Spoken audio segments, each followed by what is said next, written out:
How are you? Good, I'm very good. I could use a steak. Hey, how you doing? Doing Great to good. see you again. Nice hat. Hey. So, start spilling. We're here to you for answers. What do you want to know about? Everything you want to talk about. So, Amy Acker and You know what I want to talk about? No one's asked me about. One of the things that was really interesting about the Snowden revelations coming out, and for Joan and I, we wanted to know, how is everyone going to react to this? So you signed in the user license agreement on every social app you signed up for. If you were aware of the cameras on the street already, but then someone stepped forward and said, no, they got it all. They got all your emails, they got all your texts. It's all being stored away in the NSA facility, either in Bluffdale, Utah, or in the new, bigger one that they're building, the original headquarters. What was going to happen when people found out, and would they actually care? Do you actually care, or did you say, well, if I didn't do anything illegal, I'm totally fine with it. It's great. But what we think is a really interesting route, story-wise, for us is, what if there was an entity that really did care about privacy and wanted to do something about it and had a real problem, not only with what the government is doing, but has knowledge of someone having built the machine, and they want to take matters into their own hands. But they realize, if you're living in an Orwellian surveillance state, they have to resort to tactics that are almost guerrilla-like, and we think that that's a very fun avenue to explore. That's what I wanted to talk about. Well, with the scandal coming out that there is actually spying going on, I saw it kind of cutely tied in with the press release. But is that going to be expanded upon more in season 3, or? I think it's a commentary on the side part of the show that that it colors the show, it gives it a depth and an interest to. You say, like, no, that's actually, as everyone always says, it's no longer science fiction, that's science fact.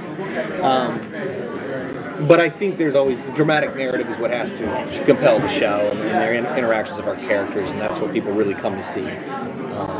So the show can get too much up, and we can disappear into our own navels and talk about all this stuff on an intellectual, theoretical level. But I think it's a really cool, fun thing to sit there 2.5 years later to see a reel where we're intercutting actual news footage with stuff Jonah wrote 2.5 years ago, and you're going, wow, that's fun. That's fun.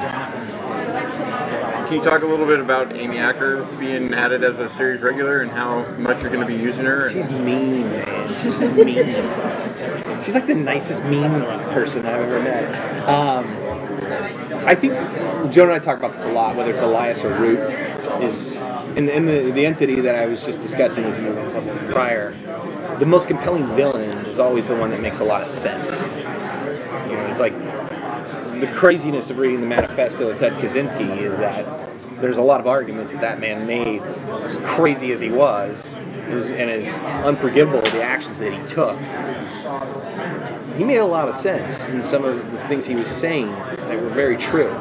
And I think whether we're talking about Root or we're talking about Elias or this other entity that I mentioned, it's fun when someone who is your adversary has very compelling arguments. And I think that's what Harold Finch is starting to recognize with Root.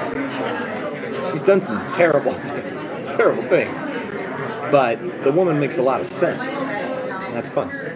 with the move away from the police department a little bit, how is Carter still going to kind of be continued to be involved in the story?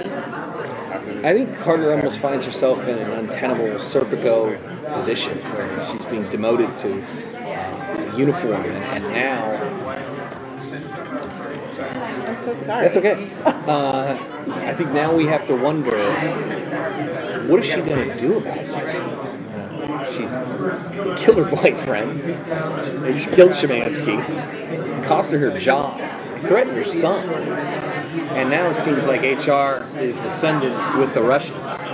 And I think the first part of the season is going to be framed by that. It's like, what is Carter up to? And I think it's going to be really, really compelling, powerful material that we have heading into the first season finale.